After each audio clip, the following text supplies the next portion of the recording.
Wiki hii tunaangazia msitu wenye maajabu zaidi duniani, msitu wa Amazon. Naitwa Mtiga Abdallah. Amazon ni jina maarufu sana duniani. Jina la msitu mkubwa zaidi duniani ambao una maajabu mengi mno na ya kutisha. Kama utapotea ndani ya msitu wa Amazon, basi usihangaike hata kutafuta kwa kutokea. Itakuwa ni busara kama utaanza kutumia nguvu zako katika kufanya sala zako za mwisho.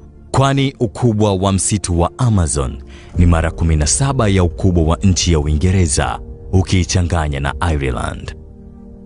Amazon ni msitu uliopo Amerika ya Kusini, na kwa ukubwa wake msitu wa Amazon unapatikana katika nchi 9 za Amerika ya Kusini zikiwemo Brazil, Peru, Colombia, Venezuela, Ecuador, Bolivia, Guyana, Suriname na French Guiana. Lakini eneo kubwa zaidi la msitu wa Amazon liko ndani ya nchi ya Brazil. Msitu wa Amazon unatisha kwa mengi. Ni msitu wenye kiza kinene, msitu wenye miti ya ajabu. Miti mingine ya msitu wa Amazon ina uwezo hadi wa kutembea. Ni kweli, na hizi si porojo za vijiwe vya kahawa au fiksi za maskani za bangi.